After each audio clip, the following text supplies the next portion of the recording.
In this video I'm going to show you how to use your autoresponder to set up a brand new campaign, and also I'll be giving you lots of tips as well. The first thing we need to do is come to our autoresponder to set up a brand new list. Now this is going to be showing you exactly how to set up a new list for your free gift and for your products. So this is going to show you how to set up a basic list so that you can start building your own email list from your blog and from solo ads, as I've shown you. If you've already got a list set up, then it's still worth watching this video, because I'm going to show you how I set up all my campaigns, so you may be able to take a few extra tips and find out exactly how I set up my campaigns. So it's definitely worth watching, even if you've already set your campaigns up for your products. So let's go to create and manage lists, create a new list. So what we're going to do is just name this obviously something relevant to your product. So for this example, let's just put your product, your product 1. And what I usually do most of the time, I include numbers in the list name, so then you can separate the prospects from the buyers. So usually number 1, most of the time this is, obviously if it's available, then number 1 will usually be the prospects, and number 2 will be the buyers, and then 3 will be maybe the upsell, 4 will be another product, obviously a buyers list. But usually if it's got no number at all, or if it's got a number 1, then I usually keep those for prospects. This is how I organise my list, and it's quite a simple way, quite an easy way to do it. So we're going to save this as your product number 1, and what you do is, and a nice little tip as well, what I tend to do is put little brackets here and then put your product there, so when they get an email from you, they can see what the email is about. Although your name will be there, if you've subscribed to a list to do with AdSense, then it could be called AdSense list, or making money with AdSense, or something like that. So this is a good little tip that I include in my campaigns as well. If you are subscribed to my Extreme Cash Profits, you'll see that I've got Extreme Cash Profits in there, so people know at a glance that that is what the email is about. So that's what I usually do. Your product, obviously your email address from notifications is when every time you get a brand new subscriber, you get an email, and I usually put new subscriber in there and my email. Okay, so save settings. So we've done that. You can put a description in there as well. It's entirely up to you. I'm not going to spend too long on this. Personalize your list. I don't usually bother with any of that. You want to try and keep things fairly simple. If you want to include Facebook and Twitter and all these extra icons and social media widgets, then by all means do that, but I don't. I like to keep things nice and simple. Confirmed opt-in. I usually turn this off. The reason why you must turn this off is because if you don't turn it off, then you're not going to be able to use a one-time offer. Save this. Confirmation success. You can leave that. It doesn't make too much difference if you leave that blank.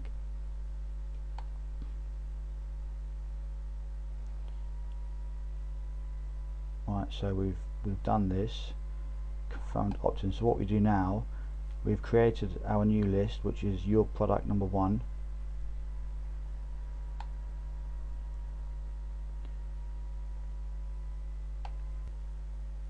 And what we need to do as well, remember, is create a buyers list. Create a new list, because I'm going to set this one up, this buyers list up, just for an example, and I'm going to show you the automation feature. Your product 2.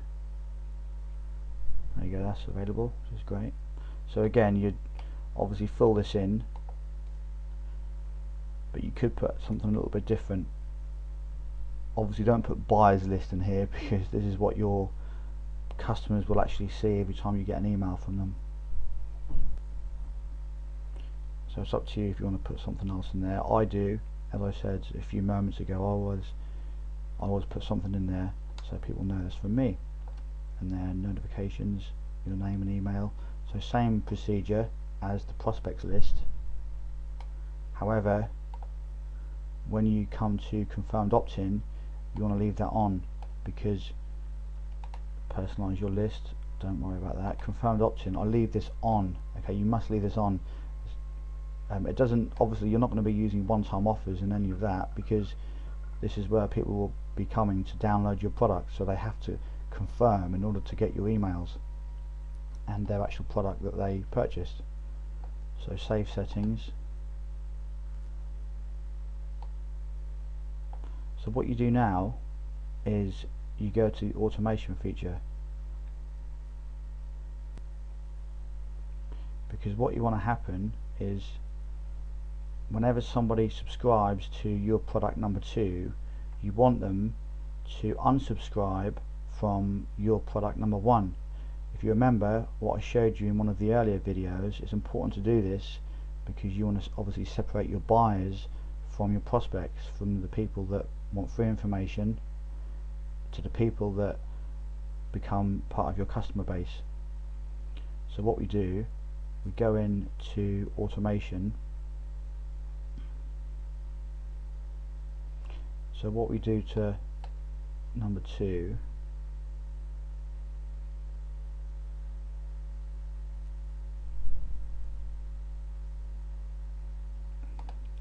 what we do, we'll go to your product number 1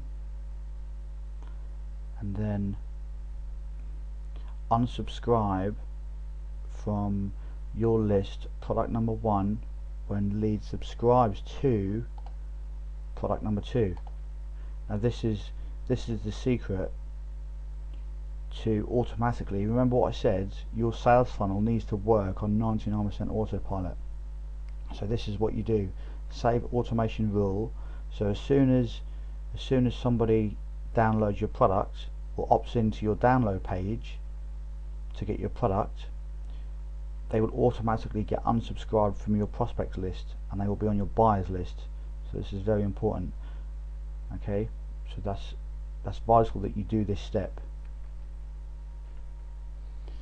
Now if we go to web forms, if you can see now that we're on your product number 1, so this is going to be your prospects list.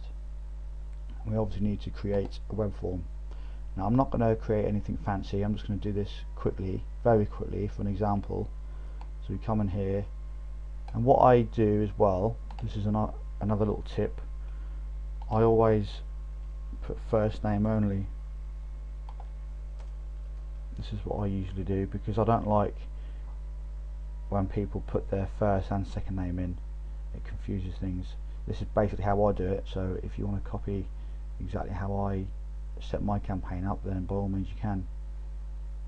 First name only, save, and then I get rid of this thing at the bottom here because this is just a waste of space, and sometimes I get rid of that as well. And save web form. So first name and email is all you really need. Remember, this is the web form that you're building now so that you can put on your squeeze page. So what we do, settings, name this is going to be your main web form. So I just usually put your product squeeze, and that's usually good enough. And then thank you page, again this is very important because you need, this is probably the most important step, this is when you need to include your one-time offer. So your one-time offer, your one-time offer there, that has to be in there, because as soon as somebody subscribes to your list, you will automatically redirect them to your one-time offer, and this is how your sales funnel is going to function. So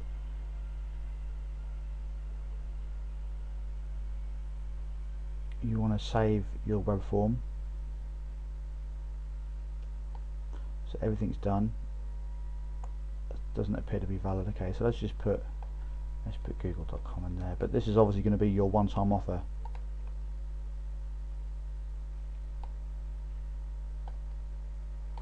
Okay, so now that's done. Just save that again. I'm not sure if that's saved. Yep, and then go to publish, and then you get your HTML. I will install my form, raw HTML, and then you've got your web form, and that's done. So that you then put this into your web page. In my case, I would go over to my extreme cash profits and obviously put that in this template here. And the next step that we need to think about is tracking. Now remember, one of the other videos that I showed you, in web forms, whenever we set up a new campaign, a new solo ad campaign, we name our new opt-in box, don't we? The name of the solo ad. Now this is your main squeeze page, so this is obviously what you're going to direct traffic to. But every time you set up a new campaign, like for a solo ad, and this also applies to different areas on your blog. Again, this is another vital tip. So say if you've got a blog and you have a sidebar and you've got an opt-in box in your sidebar, you can set up a brand new tracking link so you can track opt-ins just from your sidebar. Obviously it's all going to go to the same list, because this web form will create opt-in forms based on this list here. So it won't create any problems. All of your traffic will still go down the same funnel, but you'll just have different opt-in forms so you can track, and so you can identify the most profitable areas where your subscribers come from. And then in a few days or weeks time, or even months, you can see whenever someone makes a purchase, you can see which opt-in box that person come from, or which area around the internet they come from, if you've set different tracking links up, different opt-in boxes. But as I said, I would generally only ever use your blog to funnel traffic to your squeeze page. You can, if you use any external traffic methods, you can send traffic like directly from videos to your squeeze page. You can do that, that's fine, but I would recommend that you generate all your traffic to your blog, because as I said, your blog will act as a pre-selling tool, and then you can generate traffic or funnel traffic from your blog to your squeeze page that way, and you'll find that your traffic and your subscribers will be a lot more targeted and a lot more pre-qualified. So in here you can set up different tracking opt-in forms for your blog, so that's very important as well. Now if we go to your product number 2, remember this list here, product number 1 is your prospects list. This is where all of your prospects will come through, and then we'll get your free gift. Now let's go to our buyers list, which will be your product number 2. And what we do, create a new web form. Remember, when we set this up, the confirmed opt-in was on, wasn't it? That's important. So we've got our opt-in here. Again, we can change first name. We can change this first name only. You can do that if you like, and save, and then take this off here, take that off there, save web form.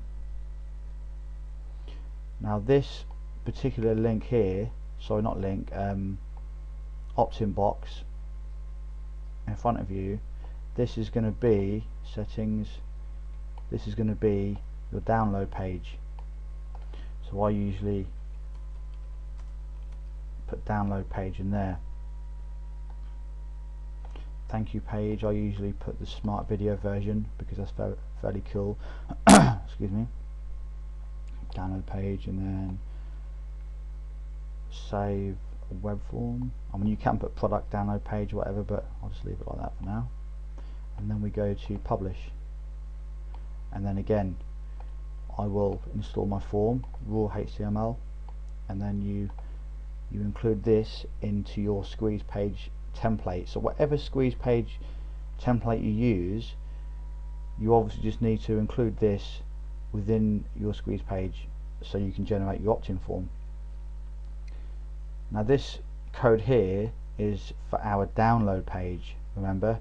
So as soon as somebody makes a purchase, they will after they've paid with PayPal, they will be redirected to a download page. Now I'm going to show you an example of what I use for my download page. This is a very basic page, but remember, this type of page doesn't have to be anything fancy and special, because all you're doing at this point is giving people